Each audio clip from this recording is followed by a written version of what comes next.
지난주 설교에 요나가 등장했습니다. 요나는 하나님께서 저 니느웨로 가라고 말씀하셨지만 순종하지 못했습니다. 하나님의 낯을 피해서 다시스로 도망가려고 했습니다. 그만큼 요나는 아수르 사람들을 싫어했습니다. 아수르의 수도인 니느웨 사람들, 아주 증오의 대상이었습니다. 그들에 대한 아주 지독한 미움과 증오심이 요나의 마음속에 가득 차 있었습니다.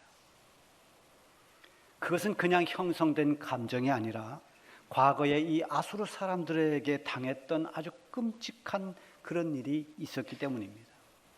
그것이 이 요나에게 감정적인 어떤 트라우마가, 정신적 트라우마가 되고 말았어요.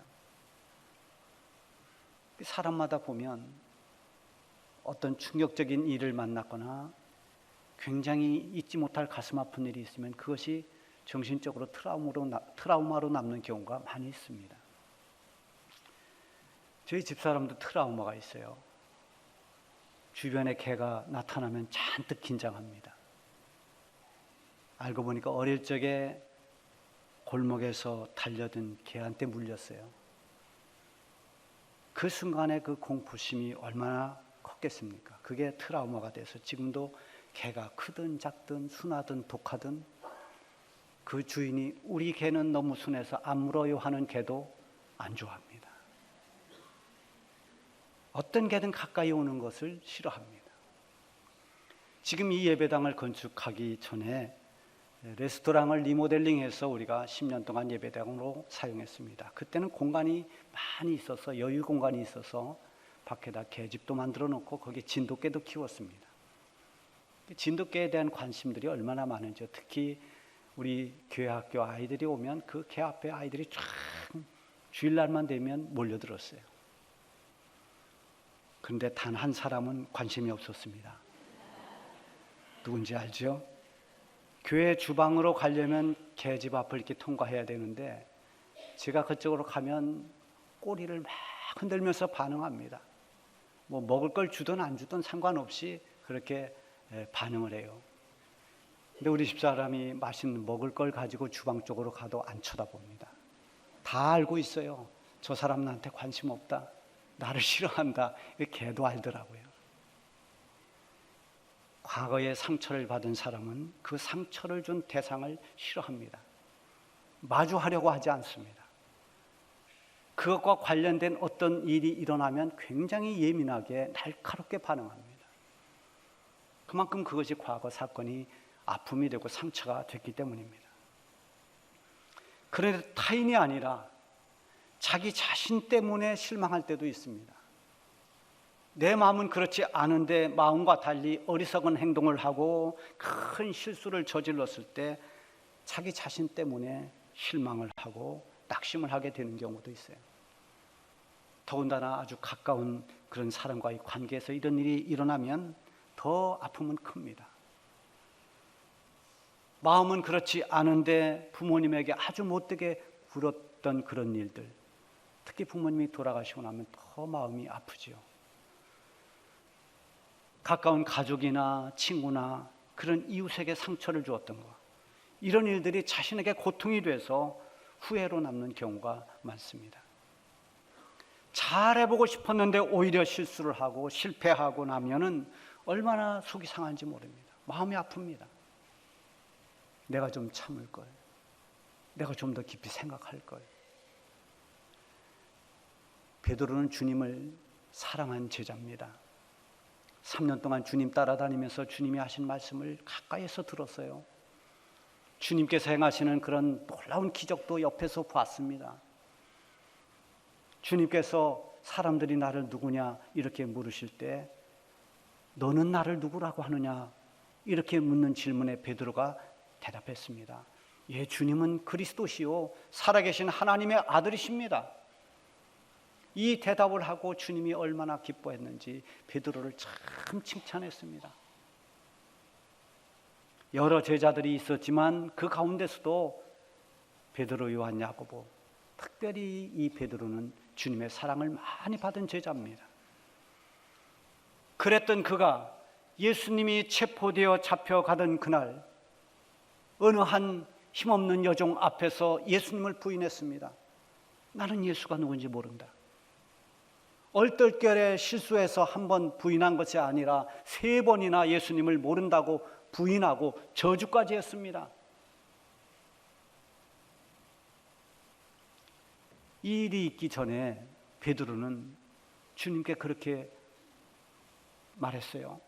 주님, 다른 사람은 다 주님 버려도 저는 절대 주님 안 버립니다. 그 소리를 듣고 주님이 말씀하시죠. 베드로야, 네가 오늘 닭 울기 전에 3번 나를 부인할 것이다. 그런데 정말 베드로가 3번 부인했습니다. 주님을 부인하고 저주하고 났는데 새벽닭이 웁니다. 그 소리를 듣고 베드로가 밖으로 뛰어나가서 통곡을 합니다. 내가 지금 무슨 짓을 한 것일까? 그 후로 예수님을 부인한 이 못난 자기 때문에 얼마나 후회와 실망으로 하루하루를 보냈을까요? 그날 이후로 이 새벽 닭소리는 베드로에게 트라우마가 됐을 거예요. 새벽에 닭소리가 나면 귀를 막고 괴로워했을 겁니다. 닭소리가 꼭기요 하는데 이게 그렇게 들리지 않았을 거예요. 이 바보야, 이 배신자야, 마치 그러는 것처럼 들렸을 겁니다. 예수님이 부활하셔서 너무 기쁘고 감격스러운데 그런 염치조차도 없었습니다. 결국 베드로는 고향으로 돌아가서 그물을 잡고 고기를 잡습니다. 예수님께서 처음 너는 나를 따라오라고 말씀하실 때 배와 그물을 버리고 따라갔던 베드로가 지금 이렇게 고향으로 돌아와서 다시 그 그물을 붙잡았습니다. 실패할 대로 실패한 이 베드로를 예수님은 찾아오셨습니다.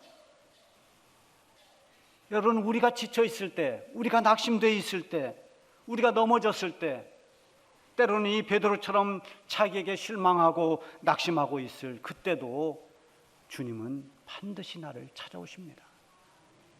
그 주님을 우리는 만나야 됩니다. 모두가 나를 등지고 나를 외면하고 돌아설 때도 우리 주님은 나를 버리지 않습니다. 실수한 나를 찾아오셔서 내 곁에 계셔 주십니다. 열심히 특심이었던 엘리야가 한순간에 낙심이 됩니다. 번아웃 됐어요. 그래서 깊은 광야로 들어가서 한 로뎀나무 아래서 죽기를 원합니다. 차라리 죽고 싶습니다. 그때 하나님께서 천사를 통해서 떡과 물을 먹이고 일으켜 주십니다. 형과 아버지를 감쪽같이 속이고 장자권을 속여서 뺏은 이 야곱이 형을 피해서 도망을 갑니다. 아무도 동행하는 사람 없습니다. 어두운 밤에 혼자 베개 대신 돌을 베개 삼아 잠든 그때 하나님이 나타나십니다. 그리고 알았습니다. 하나님이 나와 함께 하는구나. 이렇게 도망가고 있는 나를 버리지 않고 하나님이 내 곁에 계시는구나. 그 하나님이 나를 지켜주시고 나를 인도하시는 하나님이시구나. 베드로가 지금 고기를 잡고 있지만 그 허전하고 답답한 마음이 해결된 것은 아닙니다. 그의 상한 심령과 영혼은 오직 주님만이 채워줄 수가 있습니다. 누구에게도 위로가 안 됩니다. 고기가 아무리 많이 잡혀도 그것으로 만족할 수 없습니다. 그때 예수님이 베드로를 찾아오신 것입니다. 바닷가에서 함께 조반을 먹은 뒤에 예수님이 베드로에게 묻습니다. 요한의 아들 시몬아, 네가 다른 사람들보다 나를 더 사랑하느냐? 예, 그렇습니다. 제가 주님 사랑하는 줄을 주님이 아십니다. 그럼 내 어린 양을 먹이라. 두 번째 똑같이 묻습니다. 네가 나를 사랑하느냐? 예, 주님 사랑합니다. 주님 아십니다. 내 양을 치라. 그리고 오늘 본문이 시작되는 세 번째 질문입니다. 요한의 아들 시몬아, 내가 나를 사랑하느냐? 베드로가 불안했습니다. 두려웠습니다. 그러나 진심을 고백했습니다. 주님이 모든 걸 아시지 않습니까? 내가 주님을 사랑하는 줄을 주님이 아십니다. 그러자 주님은 내 양을 먹이라고 말씀하십니다. 예수님이 지금 이 베드로에게 묻고 있는 질문은 과거에 행했던 것이 아닙니다. 베드로가 실수했던 그 뼈아픈 과거의 예수님 부인 사건, 생각하고 싶지 않은 그 과거를 묻지 않습니다. 만약 주님이 그것을 따지고 되짚었다면 이 베드로는 죄책감에 눌려서 수치심 때문에 아마 무너지고 말았을 것입니다. 돌아온 탕자에게 어리석었던 과거를 추궁하고 질책을 하면서 자잘못을 따졌다면 그 아들은 평생 고개를 들지 못하고 살았을 것입니다. 과거의 잘못에 한마디도 언급하지 않고 돌아온 아들에게 새 옷을 갈아입혀주고 신발을 신겨주고 잔치를 베풀어준 그 아버지, 그가 우리가 믿는 우리 하나님이십니다. 예수님은 지금 다른 걸 묻지 않습니다. 네가 나를 사랑하느냐, 이거 하나 물었습니다. 과거에 예수님 부인했을지라도, 그렇게 약하게 무너졌을지라도 지금 후회하고 낙심하고 심란한 마음을 달래려고 고기를 잡고 있는 이 베드로, 네가 정말 지금의 마음이 진심으로 나를 사랑하고 있느냐, 그걸 묻는 겁니다. 주님께서 이렇게 나를 사랑하느냐라고 물으시는 것은 두 가지 의도가 있어요. 첫 번째는 베드로에게 회복의 기회를 주시는 것입니다. 과거에 비록 실패하고 넘어졌지만 다시 일어설 수 있는 기회를 부여해 주시려고 여전히 주님을 사랑한다고 고백할 수 있도록 그렇게 기회를 주신 겁니다. 그것도 3번 예수님을 부인했던 베드로에게 똑같은 대답을 3번 하도록 해줬습니다. 나 예수님 모릅니다. 나 예수님 몰라. 예수님이 누군데? 주님 사랑합니다. 주님 사랑합니다. 주님 사랑합니다. 회복시켜 주시는 겁니다. 이제는 과거를 후를 다 털어버리고 새롭게 출발할 수 있는 회복의 기회를 주님이 주고 있습니다. 우리 주님은 주님을 믿는 모든 주의 사람들을 회복시키고 새로운 미래를 향하도록 할 때 과거를 지워주시는 분입니다. 이사야 43장에 보면은 너희는 이전 일을 기억하지 말며 옛적 일을 생각하지 말라.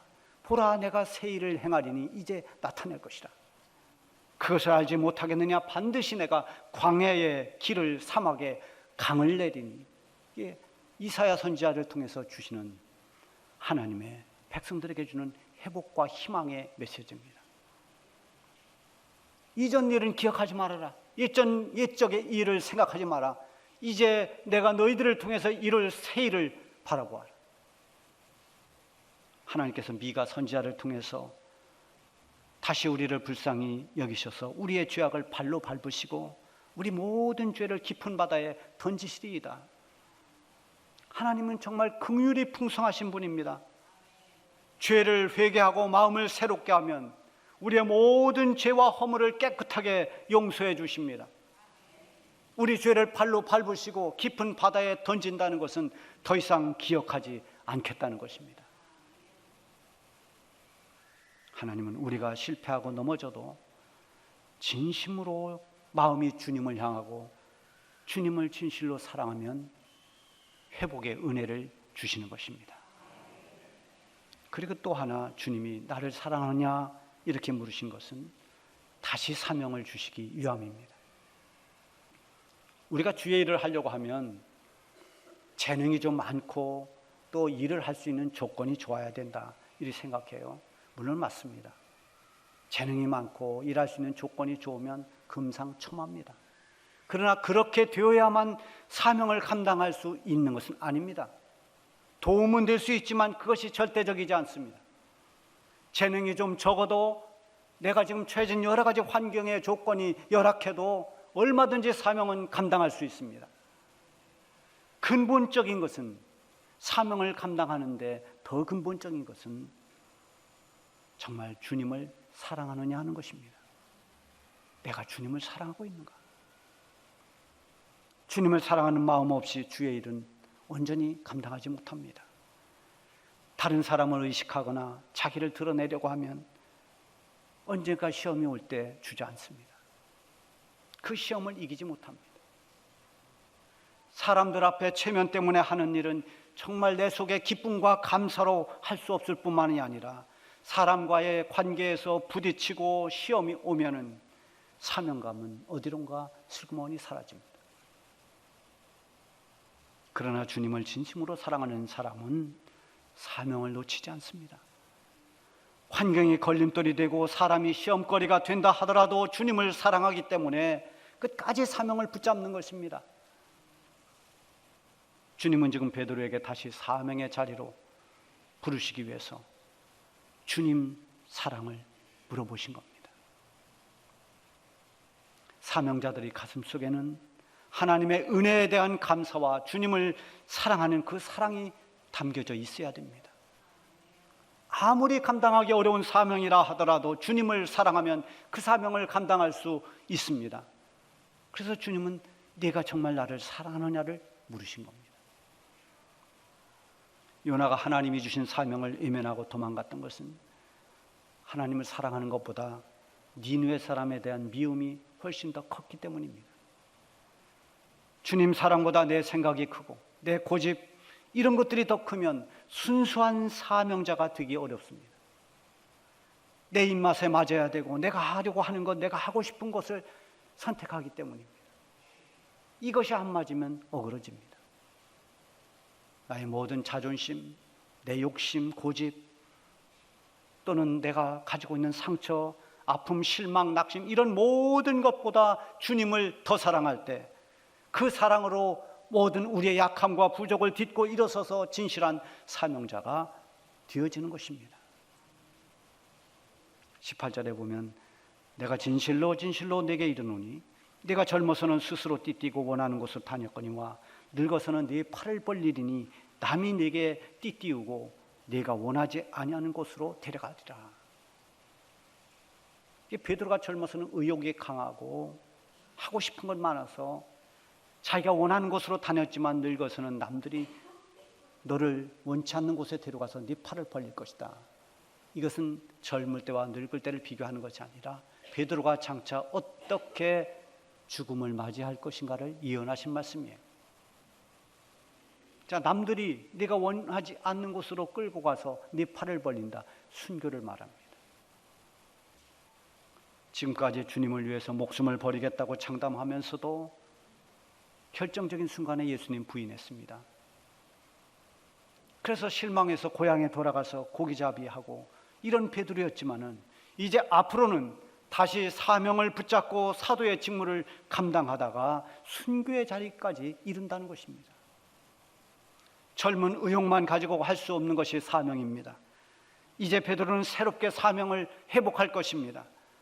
예수님 승천하신 뒤에 성령이 임하면서 그 성령의 인도함을 받고 성령의 능력을 힘입어서 사명을 감당하게 될 것입니다. 자기의 의욕만이 아니라 이제는 진정으로 주님을 사랑하면서 그 사랑으로 사명을 감당하다가 순교할 것입니다. 누구나 죽음을 맞게 되지만은 순교야말로 하나님께 영광 돌리는 일이고 아무나 할 수 없는 죽음입니다. 19절에 보면 이 말씀을 하시면 베드로가 어떠한 죽음으로 하나님께 영광 돌릴 것을 가리키심이로라. 이 말씀을 하시고 베드로에게 이르시되 나를 따르라 하시니. 자, 처음 마태복음 4장 19절에도 보면 베드로에게 나를 따라오너라. 내가 너를 사람을 낚는 어부가 되게 할 것이다. 이렇게 말씀하시죠. 그때 베드로 그 형제들 첫 번째 부르심에 그물을 버려두고 예수님 따라갔습니다. 그 첫 번째 부르심에 예수님을 따라가는 용기와 결단이 있어서 예수님 제자가 됐습니다. 그렇게 예수님 제자로서 3년 동안 많은 훈련을 받았습니다. 말씀으로 또 능력으로 여러 가지로 제자로서의 몸집을 키웠습니다. 근데 아직 한 가지가 남아 있습니다. 그 마지막 지금 훈련이 자기 깨어짐입니다. 내가 깨어져야 됩니다. 자기의 부족한 실체를 깨닫는 훈련을 했습니다. 아, 주님의 은혜가 아니면 내 자신이 얼마나 미약하고 부족한 존재인가를 적나라하게 아는 것입니다.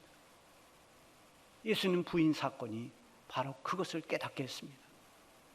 여러분, 우리가 대단한 것 같아도, 우리가 엄청난 것 같아도 얼마나 우리는 하나님 앞에서, 주님 앞에서 미약한 존재인지 모릅니다. 금방 깨지기 쉬운 존재들입니다.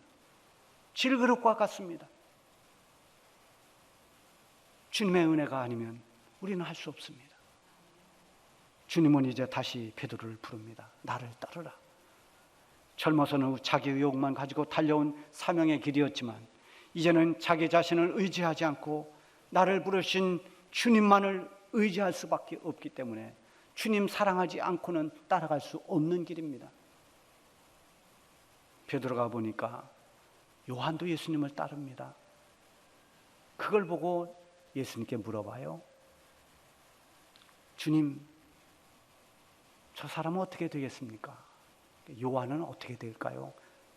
저는 원치 않는 곳으로 사람들이 데려가서 양팔을 벌린다고 했는데 저 사람은 어떻게 됩니까? 물어보는 거죠. 예수님께서 내가 올 때까지 그를 머물게 할지라도, 말하자면 예수님 승천하시고 다시 재림하실 때 그때까지 요한을 세상에 머문다 하더라도 네가 무슨 상관이냐? 너는 나를 따르라. 이렇게 말씀하십니다. 베드로는 요한을 은근히 의식했습니다. 은근한 경쟁자입니다. 저 사람은 어떻게 될까? 그렇게 하는 데는 다 이유가 있습니다. 그러나 주님은 다른 사람 상관하지 말라는 겁니다. 그가 순교를 하든 하지 않든 세상에 오래 머물든 그렇지 않든 거기에 네가 관심을 갖지 말고 너는 오직 나를 따르라. 너는 너 할 일을 하라고 말씀하십니다. 남을 의식하고 남과 비교하면 사명의 초점이 흐려집니다. 자꾸 사람 쳐다보고 사람 관계 의식하고 이러면 정말 주의 일을 하는데 주님께 대한 사명이 흐려지고 사명의 길을 가는데 자꾸만 어려움이 생깁니다. 사명의식이 뚜렷할수록 남들이 아닌 오직 주님께 주목해야 됩니다. 주님을 따라가는 이 믿음의 길, 사명의 길에 절대적으로 필요한 것은 주님을 바라보고 주님을 사랑하는 것입니다. 주님은 내가 나를 사랑하느냐 3번을 고백하게 한 뒤에 다시 사명을 주셨습니다. 너는 나를 따르라. 베드로에게 하셨던 이 말씀이 오늘 이 성경을 통해서 오늘을 살고 있는 저와 여러분에게도 말씀하고 있습니다. 네가 나를 사랑하느냐? 너는 나를 따라오너라. 오늘 이 말씀을 꼭 붙잡고 살아가시기를 바랍니다.